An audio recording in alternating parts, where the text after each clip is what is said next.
Coffee with Caregivers production costs are covered by a partnership with United Healthcare and the National Foster Parent Association.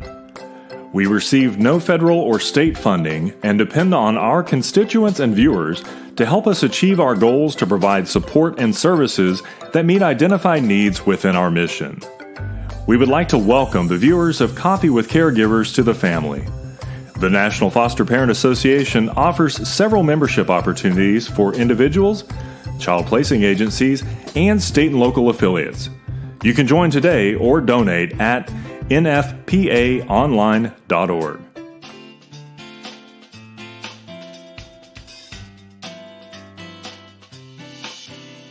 That's cute. Good morning. Happy Tuesday to everybody, and welcome to Coffee with Caregivers, sponsored by National Foster Parent Association and United Healthcare. You know, I'm always looking for something to talk about with y'all briefly before I introduce my guest. And I received my copy of the Fostering Families Today magazine over the weekend. And I don't know if y'all know about that magazine, but if you don't, it comes out every 2 months, and it's wonderful. It's just all about foster care, adoption, kinship care, and kind of everything that you need to know about it and being a caregiver, and the supports that we all need. But in each edition, we very graciously give the NFPA a couple of pages that we can have an article that speaks to something that is of importance to us, and hopefully is kind of goes along with the theme of that particular issue of the magazine. And the article that we have in that magazine this time is this is the March-April edition, is called Making a Difference, and by Kim Combs. And I think that I want to bring that up, not only because of the message that Kim has, but that Kim was a fairly recent guest on our Coffee with Caregivers, probably just several weeks ago he was on, and was so interesting to talk with, and I always learn from Kim. He's just a wonderful educator and informer. And he's very easy to connect with. And what he was talking about in here is about how to help children in your care improve their lives. And this issue was kind of about dads and fathers, and the importance of fathers and dads in families, and to the relationships that they have with their children. And in his article, he has a quote, and it's a kind of a long, it's a statement. It's not a quote, it's kind of a long statement. But it says author unknown. And I'm like, oh, I sure wish we knew who did this. But I want to share it with you because I think it's so important about what it says. And I think it also kind of plays into what our guests are going to be talking about in just a few minutes. So I want to share this with you. He says, as a foster dad, could be parent, I can give you a family in which to live, but I cannot make it your home. I can teach you things, but I cannot make you learn. I can give you directions, but I cannot be there to lead you. I can allow you freedom, but I cannot account for it. I can take you to church, but I cannot make you believe. I can teach you right from wrong, but I cannot always decide for you. I can buy you beautiful clothes, but I cannot make you beautiful inside. I can offer you advice, but I cannot accept it for you. I can give you love, but I cannot force it upon you. I can teach you to share, but I cannot make you unselfish. I can teach you respect, but I cannot force you to show honor. I can advise you about friends, but cannot choose them for you. I can advise you about sex, but I cannot keep you pure. I can tell you the facts of life, but I cannot build your reputation.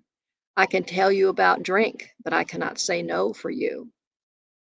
I can warn you about drugs, but I cannot prevent you from using them. I can tell you about lofty goals, but I cannot achieve them for you. I can teach you about kindness, but I cannot force you to be gracious. I can warn you about sins, but I cannot make you moral. I can love you as a child, but I cannot make you want me as a parent. I can pray for you, but I cannot make good choices for you. I can tell you how to live, but I cannot give you a good adult life now or in the future.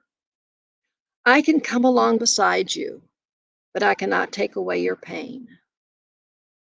And I think that's just a really crucial um, statement about being a foster parent or a stepdad or, you know, a kinship parent and certainly an adoptive parent. And all the things parents want for their children and want to be able to teach them and instill in them, knowing that it's not all in their control, but that each child has some sense of need for some sense of responsibility towards some of those things, and how hard we have to work to help them understand that they are capable and they do have choices and they are valuable human beings and that they're worth every effort that we all work together with as families in order to make good things happen for everybody in the family.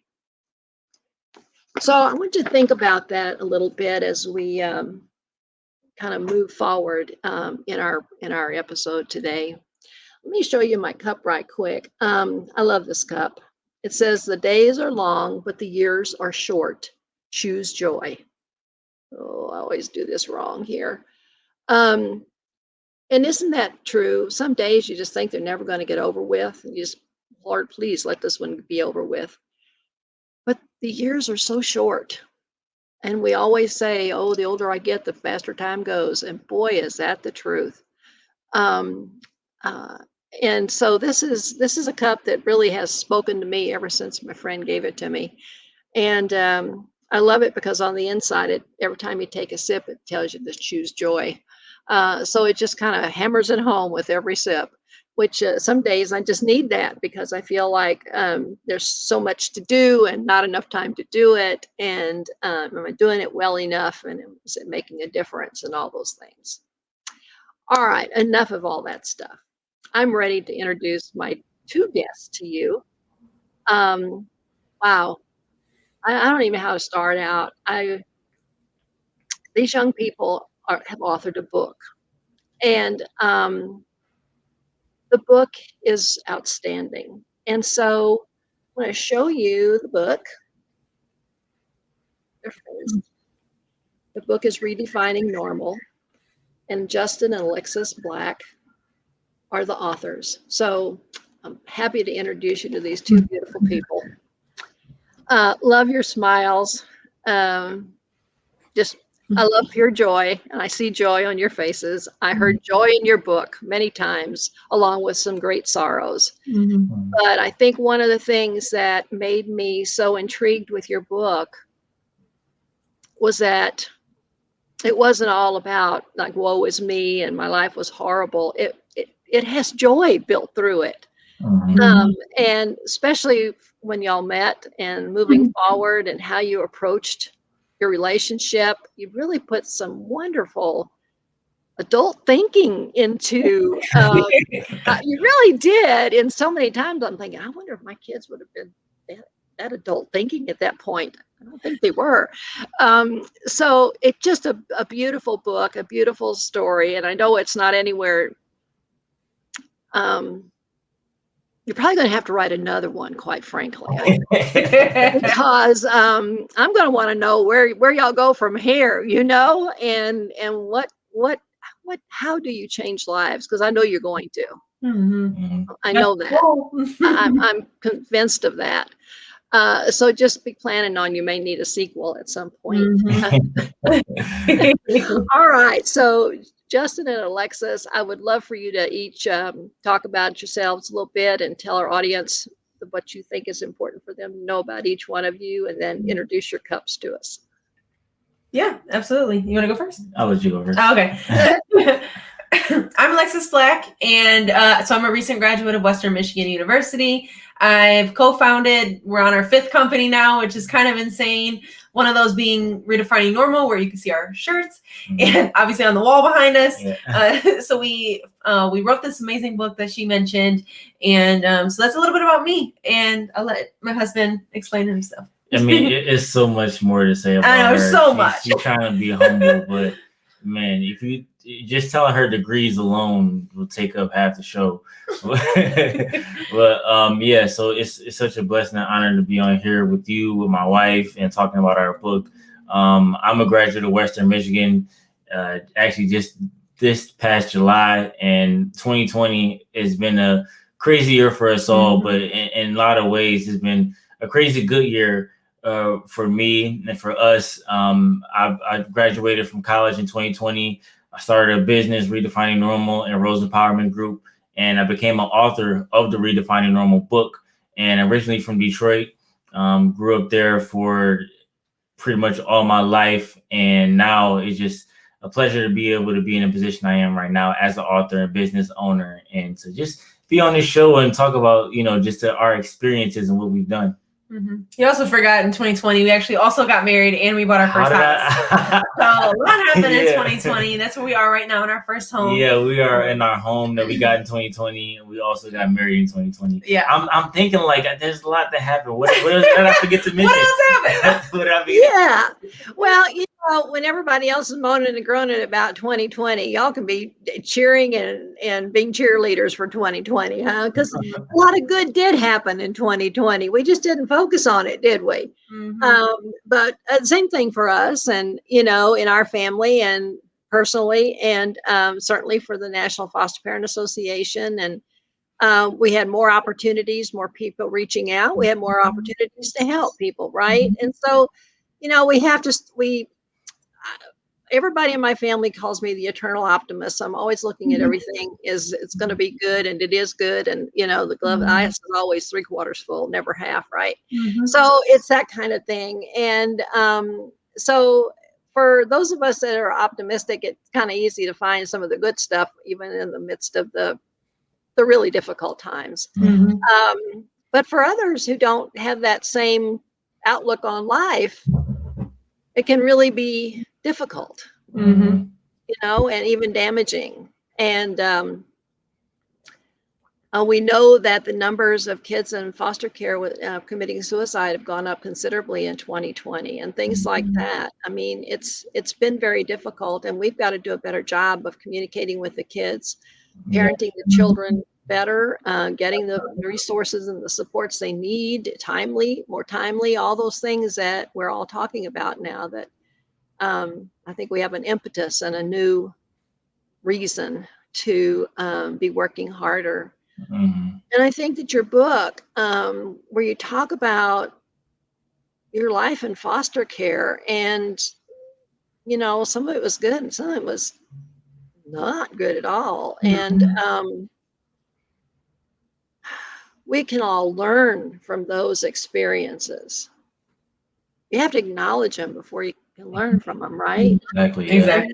Right. And so many times the bad ones don't get talked about very much because they don't want the bad PR or the bad this or the bad that. But unless we know what those things are, how can we work to help people not do that again, or change their methods and whatever it takes to be a better caregiver, a better caseworker, better therapist, whatever it might be, that brings value to each of the kids and youth and that come into foster care. Right. And your book is so good about looking at things that could fix stuff, and I know you're looking at the future and what can we all do to be a part of making it better. You want to talk about your cups right quick? Yeah. So I gave Justin technically my cup, but I use this one too. It says "Make things happen," and it also fits into my life motto of "I'll make it work." I don't know when I adopted this motto, but for years, and he can attest to it, I've always said "I'll make it work." Whatever it is, I'll make it work. And I think that just goes into my work ethic, being a business owner, all these different things. especially I think as a business owner, because you don't have other people you can necessarily go to, get advice from, and figure things out with. There isn't this blueprint to just how to be a business owner. There's just not there. So you just got to make it work and make things happen. And so that's how we live our lives. We have whiteboards and things on the side of our walls with all of these ideas, all of these things that we want to do and grow and challenge ourselves and other people. So I think that it does fit me a lot. That's perfect. For me, I have the embracing my past, redefining my future. I'm sorry. Yeah. So this is a cup actually designed by Alexis, and along with our other merch designed by Alexis. But this cup really it talks about basically just we have all have had our experiences in life. And speaking of foster care specifically, it's like a lot of times foster care youth, they take on this identity of I'm a foster care youth, or I am the trauma that I've experienced. And that's that the identity consumes them. And it's like, that's it. That's who you are. You're a sexual assault survivor. You're a kid from poverty. You're this, you're that. That's all you are.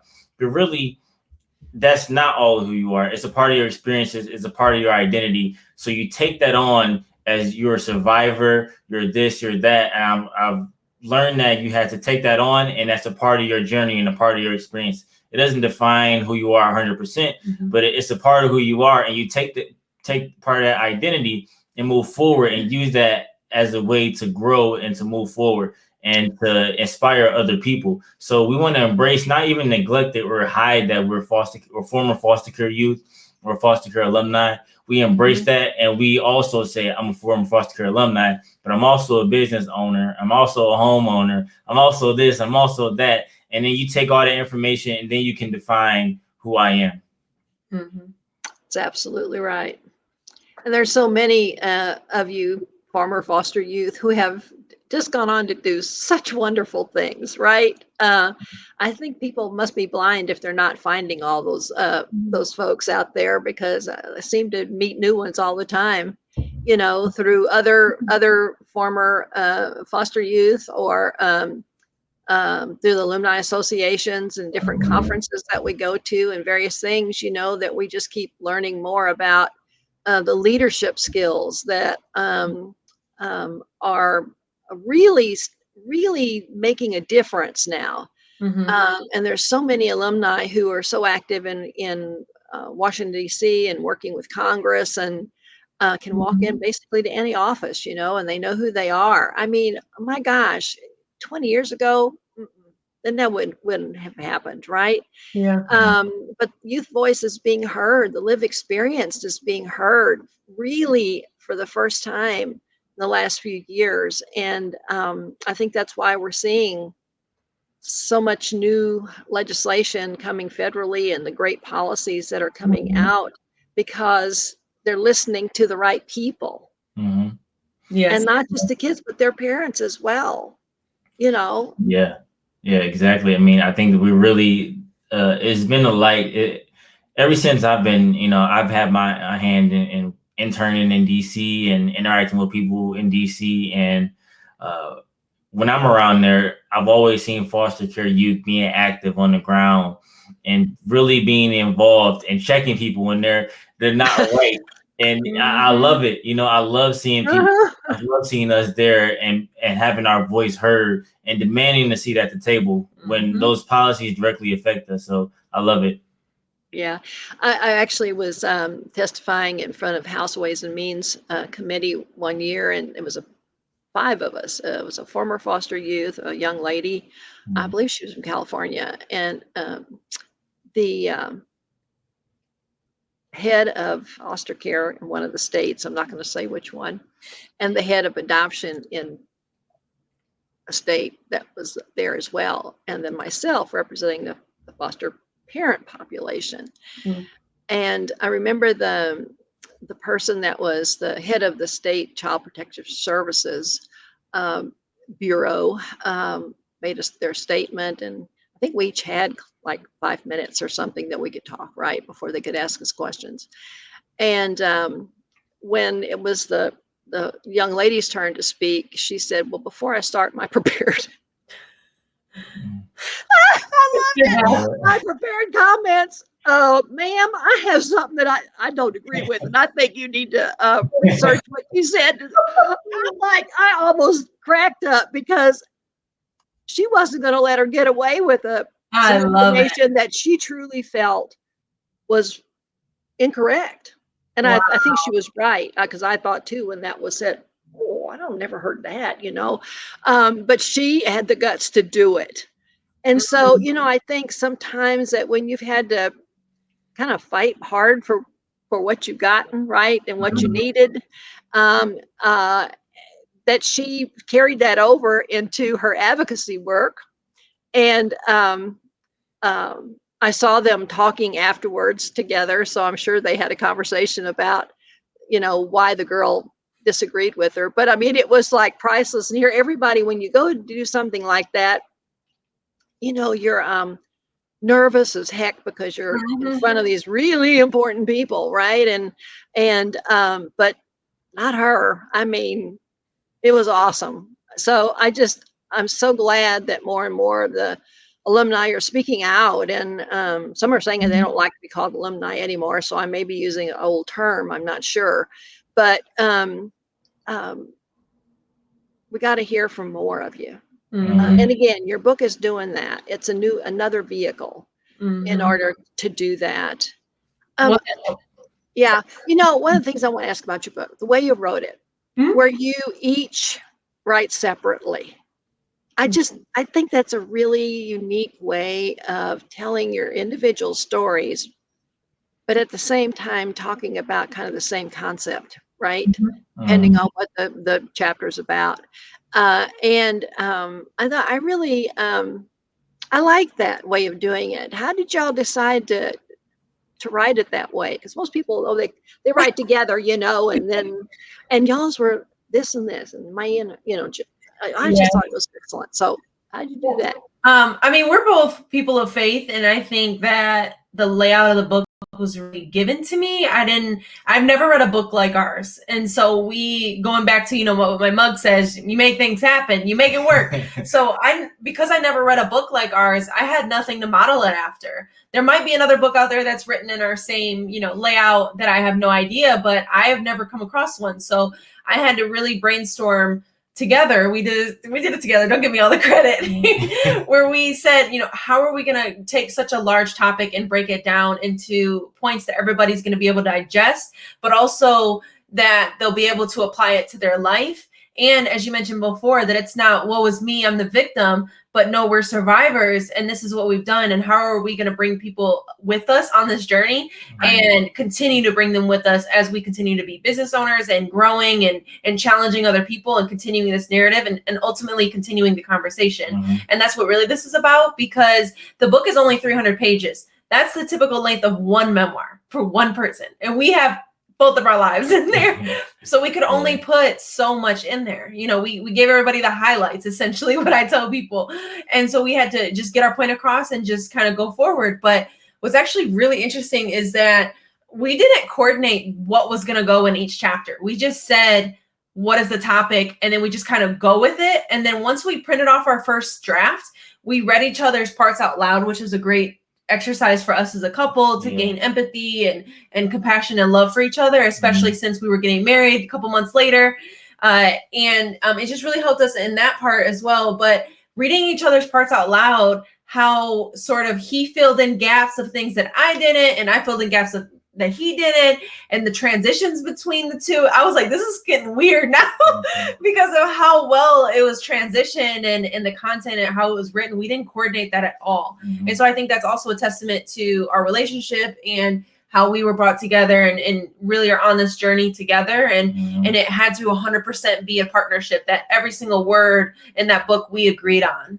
And it wasn't, who's making that decision. We made everything in agreement, just like that last section of the book called Agreement, where we wrote it as one voice. And we had to also think strategically of how do we go about writing this book as each of our narratives, but then showing people that we had to go on individual journeys of healing and self-discovery before we could come together. And so that's why we said, okay, that's why we have to lay it out separately. because my voice is not more important than his, the same way that his is not more important than mine. We each have our story, we each have our individual journeys, and they're both important equally. And so, but then the rest of the book with agreement, how do we show that we've come together and formed a union? And the most important aspect of a relationship is the agreement piece. And so that we had to think through all these things. Mind you, we started the book in quarantine in an RV outside my parents' house, as you read in the book. And so that was in March, finished the first draft in June, and then published it completely in November. But it was done in September. So between March and September, we wrote this book and from scratch. I mean, it was amazing. It's kind of insane, the process. I mean, when you lock down or quarantine, when you lock down, what do you have to do? That's why exactly right. I was thinking about this the other day. Like, I'm scared about my next book because it's like, you know, it's not gonna be another pandemic. At least I hope not. Yeah. So if we're not gonna be locked down, and you know, just I can focus in on the book.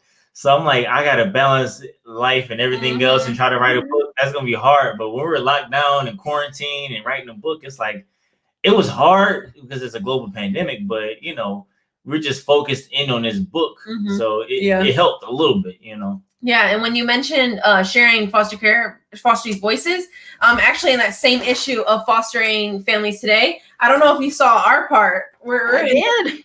Yeah, so when I thought, wow, how timely is that? I was going to point that out, and I'm so glad you did, because I won't do that now. But yeah, awesome. Totally awesome. Yeah, so we're in there, and our friend Angela, who wrote the Black Foster Youth Handbook. So I thought that was really awesome that they decided to actually highlight foster youth voices. So that meant so much to the both of us. Yeah. Absolutely. And I've invited Angela also to be a guest on Coffee with Caregivers. So we're emailing back and forth to try to figure out a time when we can do that, because her work is really important as well. Absolutely. Yeah, very much so.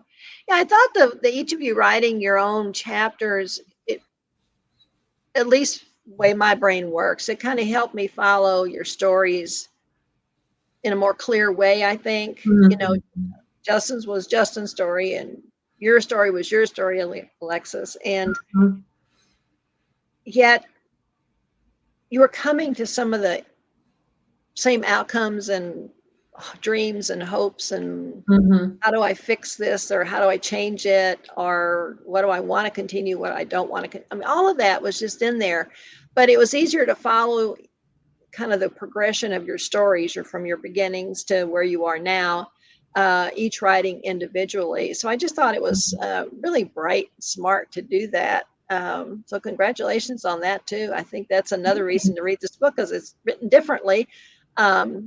And you get to know each of you as individuals, right? Cool, I think that was maybe where I was trying to go with all that, because you were individuals, and yet all through was about how you were connecting and growing together and reconnecting, and you know, all of those things in order to get where you are today. And I love, I wanted to jump in. I love how, you know, we're going and talking to different groups, and they're sharing their feedback about just, I think you're able to kind of see the growth in my story, but they're giving me the feedback of, oh, when the story first started, I hated you because of whatever reason, you know, and I love that. Just, I love that people were able to see the growth and kind of see, we jump into a story where we first met, and we kind of, you know, I guess we'll talk about this, but just, I was kind of not in the right mindset,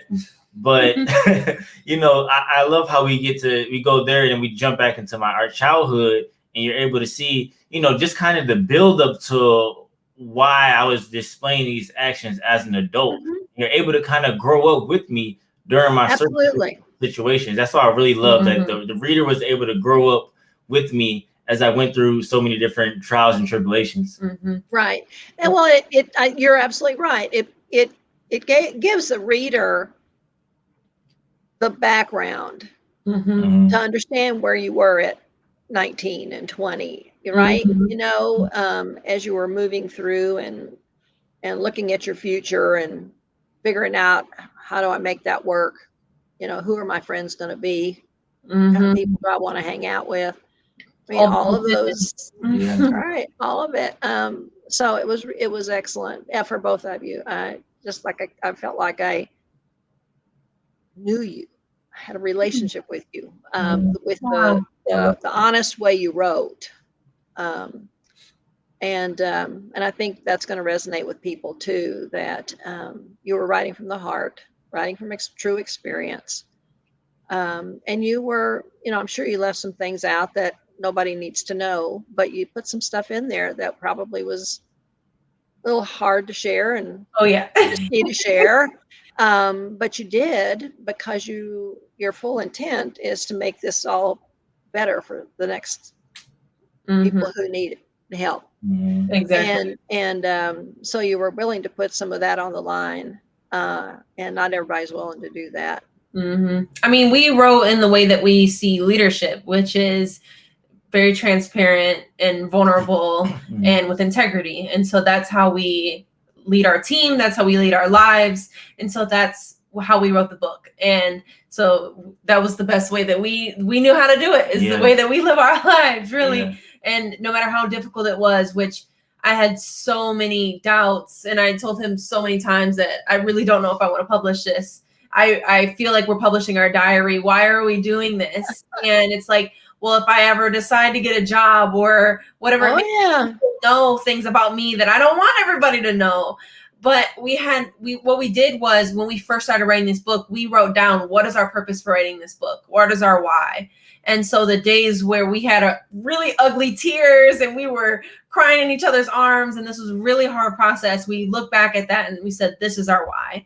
And it was never about us. It was always about, how can we use this story to show other people how to get through their circumstances, how to move past that, how to be resilient and flexible and resourceful and build this life that you want to build in the same way that we are doing as well. And that's why that subtitle of how to, we really played on this phrase, how to. We were very intentional on every single word, and showing people that, you can do this as well. And just because the subtitle is written in past tense doesn't mean that we figured it out.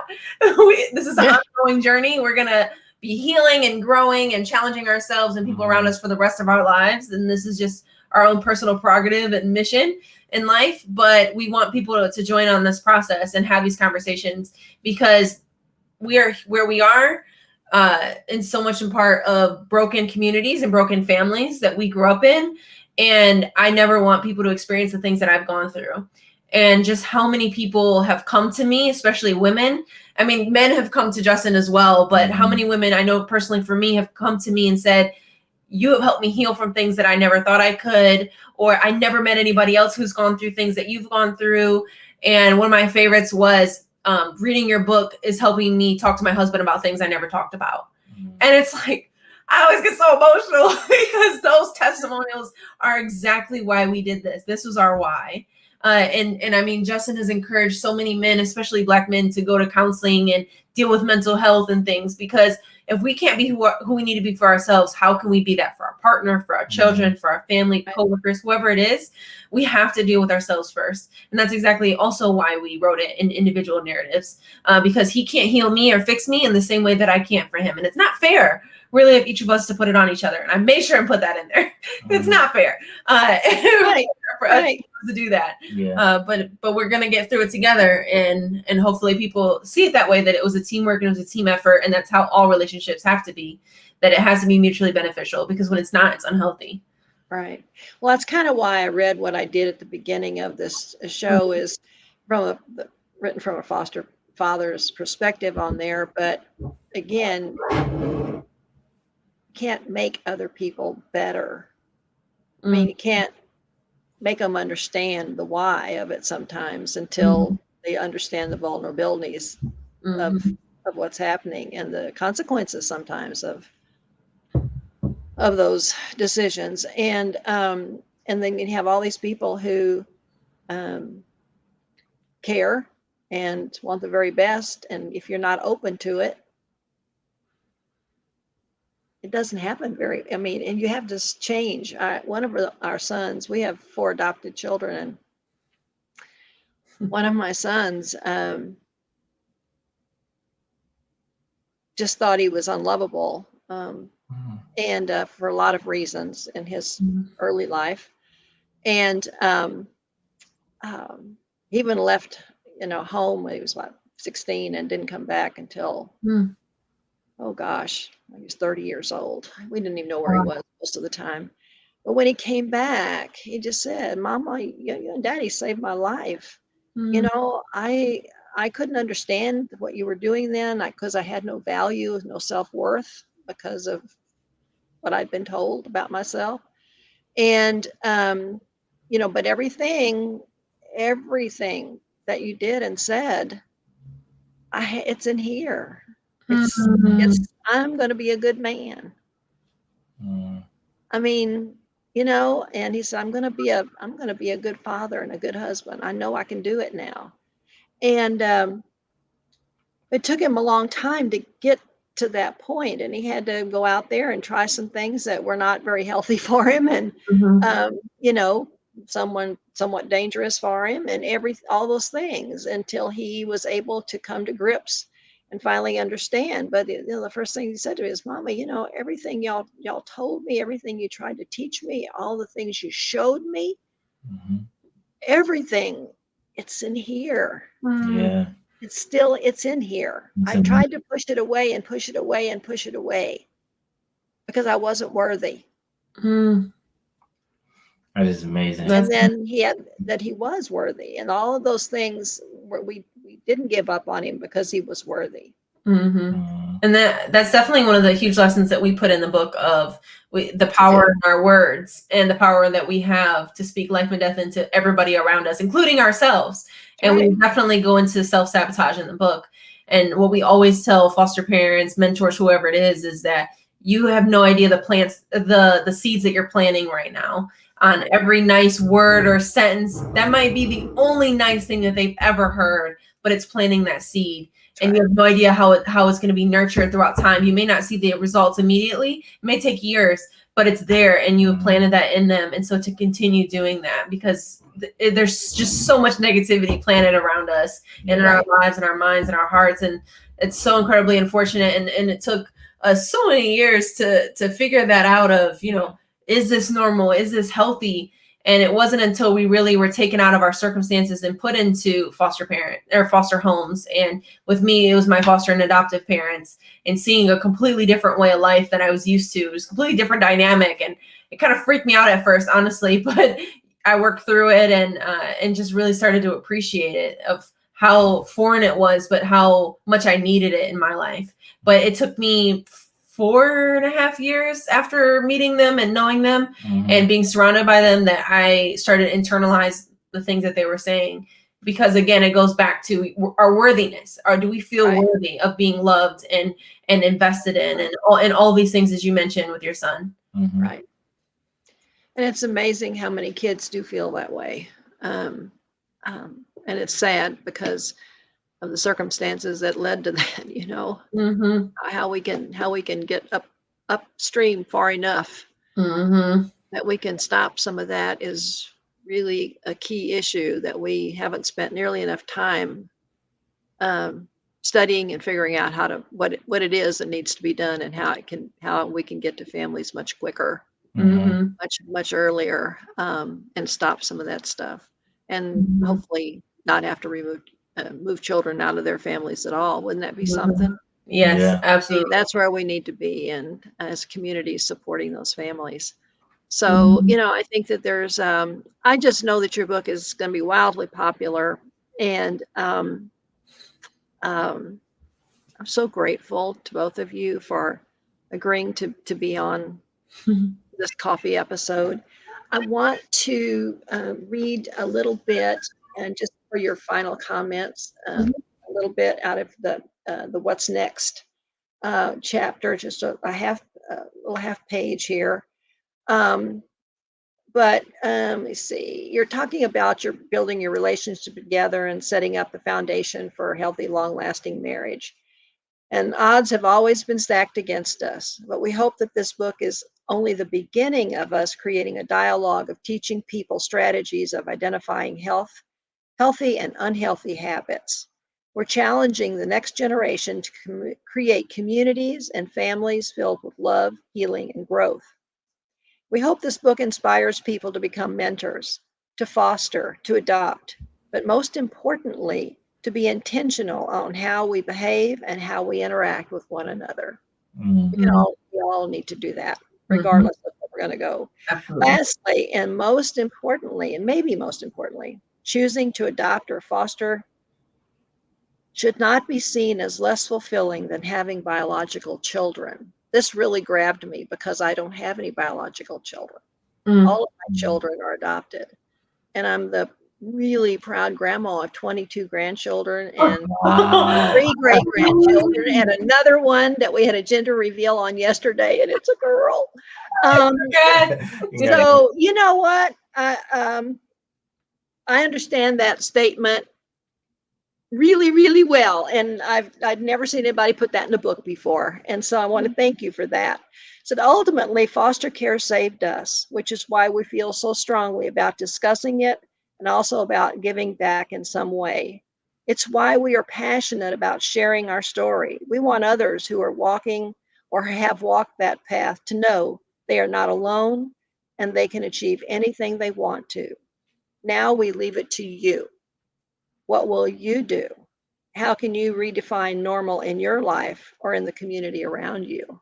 What an awesome challenge to lead with the people who read your book.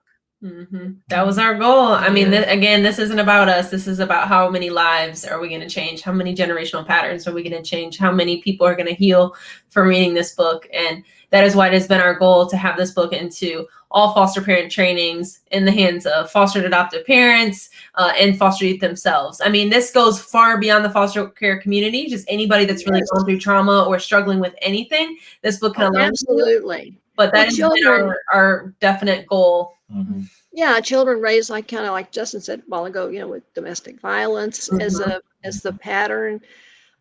Children who've certainly we're dealing with a lot of kids who have no place to go after they get out of foster care because they've not connected with an adult that values them and believes in them. Right? We've got to make that happen for every youth before they exit care. But there's so many other things that happen in people's lives that don't bring them into the foster care system, but are still providing a lot of various traumas and things like that to them that start getting in the way of believing in their self-worth. Over the years, I've really learned that so many children do feel unworthy and blame themselves for everything, and that a lot of people out there, when they say, "Oh, you're in foster care, what did you do?" Yeah, like it's a prison. Right. They don't understand at all. So,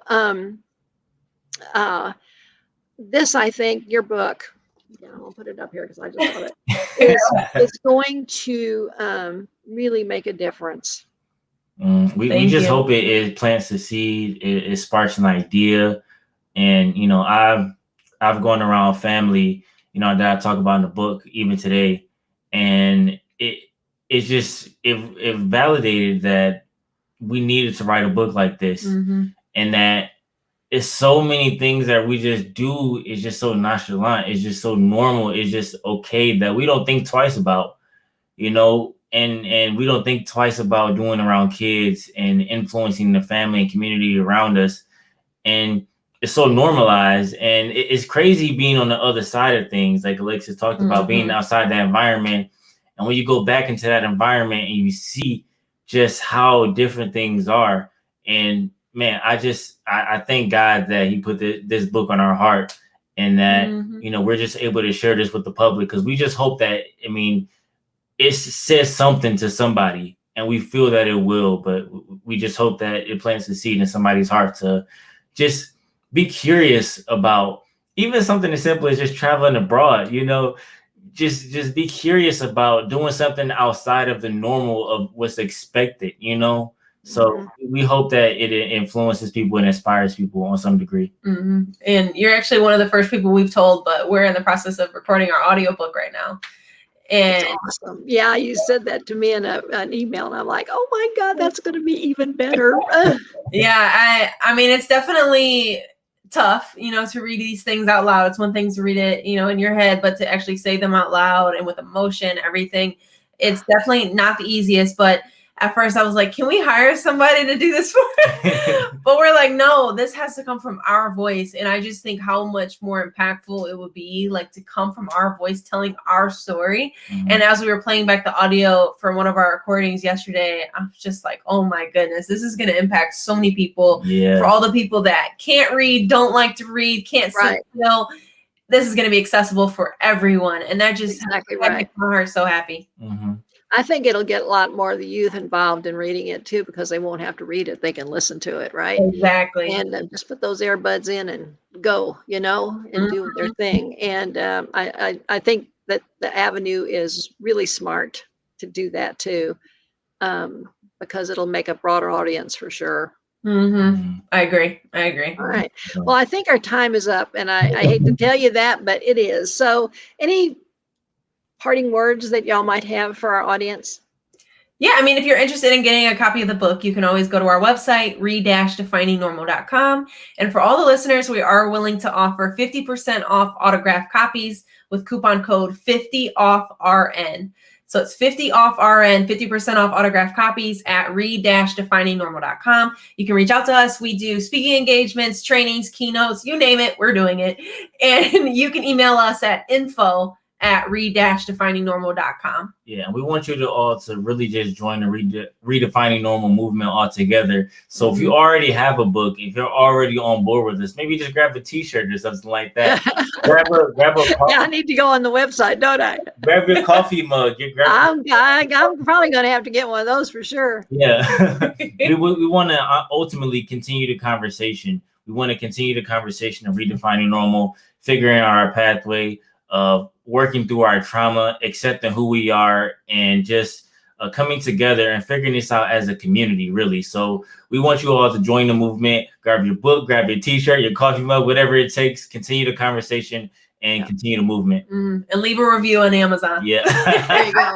There you go. Got to do that. All right. Well, thank you so much. You're just, both were delightful, and my heart is full for both of you. Oh, thank you. We appreciate you for having us on. We definitely appreciate that. You're welcome. Goodbye, everybody. Bye. Thank you. Take care, everybody. This episode is brought to you in partnership with our friends at United Healthcare. For more information about United Healthcare, please visit www.uhc.com.